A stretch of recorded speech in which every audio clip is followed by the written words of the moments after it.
The next game was first leaked and hinted with the placeholder name Rayman Origins 2, and would include dragons, ghosts, vampires, the return of the Land of the Living Dead, and also someone dear to the Rayman series, as well as features returning from its predecessors.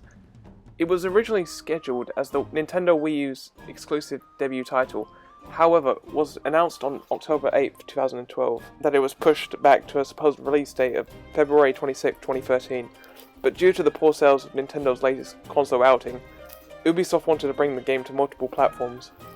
Rayman Legends was later released in August for Europe and September for North America for the PlayStation 3, Nintendo Wii U, Xbox 360, and the PC, with the PlayStation Vita version a few weeks later, a Sony PlayStation 4 and a Microsoft Xbox One version in February 2014, and a Nintendo Switch port later down the line in 2017.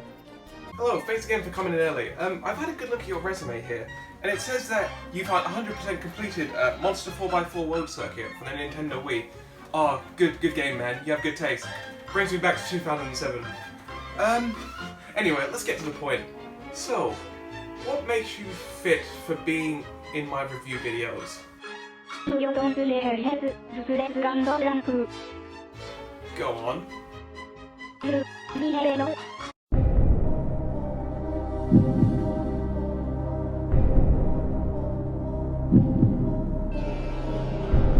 You're hired. Welcome aboard. Six Flags was a blast! I'm back! I come back to help with the Rayman Legends review, man. Man, what's going on here? You took my loyalty and trust and threw it all away! How dare you! Ernie, I'm not replacing you. I'm just finding new recruitments for our reviews. Oh, okay. Story spoilers, guys!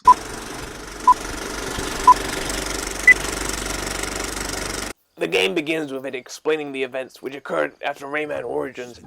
Polygus explains to Murphy that the party have been asleep for 100 years, and within that time, the nightmares have manifested across the land, and the magician has returned and multiplied himself into 5 dark teensies.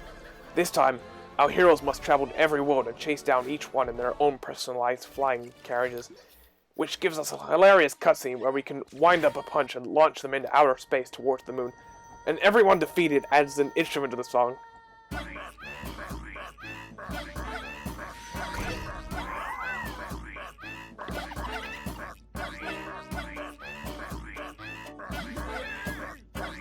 The final magician will cast a dark cloud which acts as the final boss, and has the ability to take on many forms.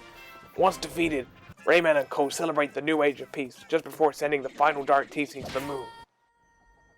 What can I say that hasn't been said before?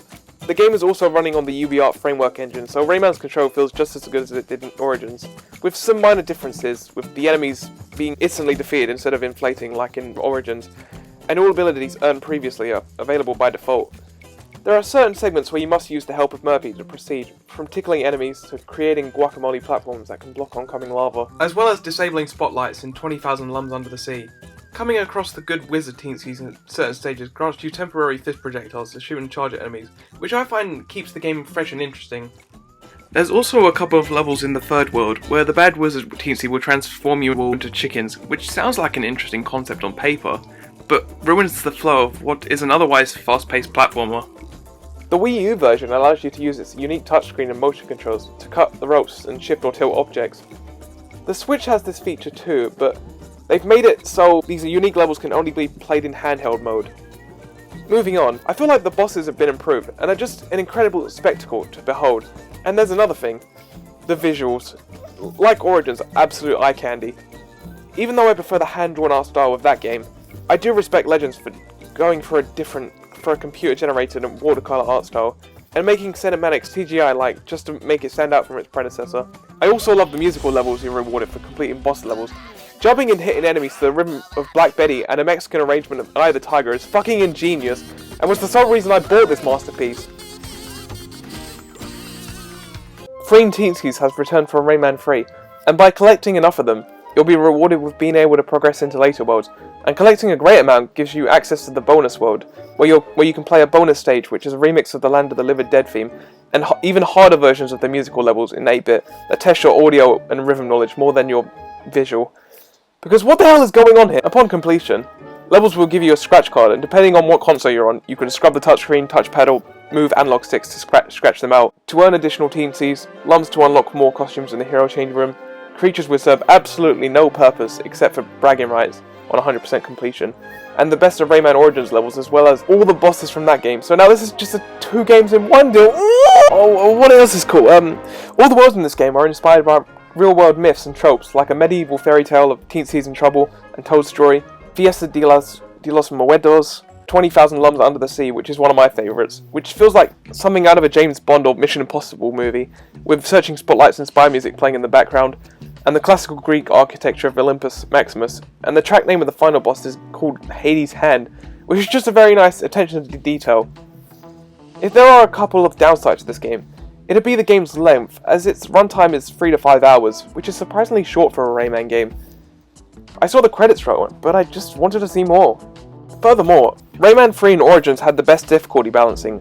Whilst I find this game from beginning to end on the more easy side, the most challenging levels are the 8-bit music levels and the tricky speedrun obstacle courses where you run from right to left and gaining the fastest time rewards you with free teensies. There is something for everyone to enjoy here, but it would have been nice to have more levels for the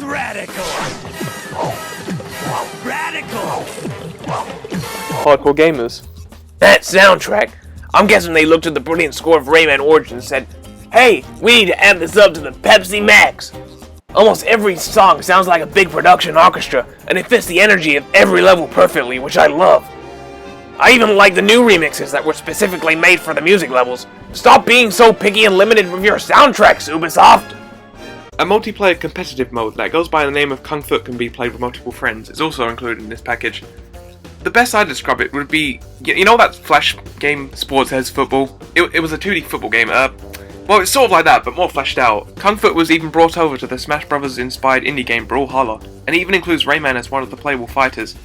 Probably the most we've seen of Rayman thus far. I would have had footage for this, but during these times of the well-known Coke Vine of 2019, I wasn't able to play and capture footage with friends. But it sure looks like a hell of a fun time. Maybe sometime in a future video I'll get a chance to play this. You like Rayman, don't you guys? So, my final thoughts.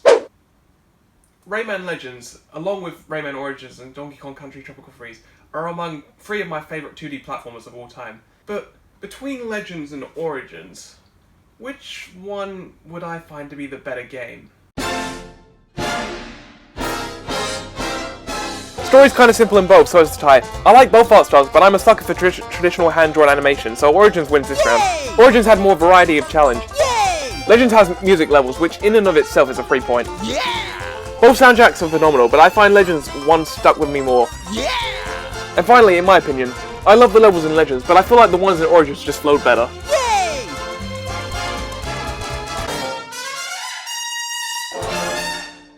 Well, now it's finally done, and I'm able to move on to new projects now. What new projects, you might ask? Well, guess only time will tell.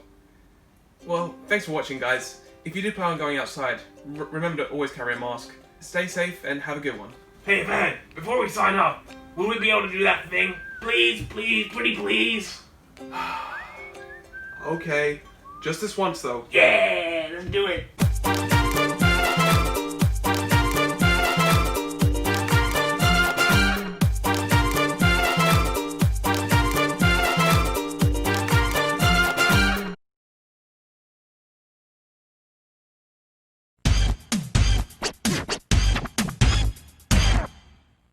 Everyone will just wonder what that just was, but one person will know what I'm talking about. Yeah! Whoa, it's been a ride. But I've really enjoyed reviewing all the mainline Rayman games.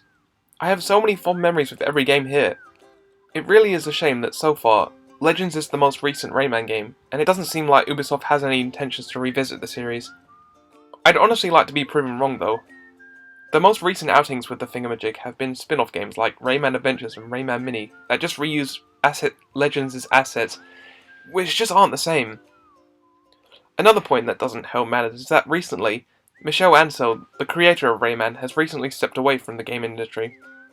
If there's one character I want in Smash the most, it'd be Rayman, and at the point of writing for this video, he has not yet been announced. He really does have so much moveset potential, and I want an excuse to listen to some Rayman bangers on my sound test. If he ever gets in, I will greatly thank Sakurai from the bottom of my heart. choosing a favourite game, if I had to pick a favourite, I'd have to choose Rayman 3 for its fluid controls, 3D platforming awesomeness, and consistently good level variety. Anyways, thank you all so much for your support and patience. It took me a year, but it's finally completed. Rayman is indeed sick. Good games.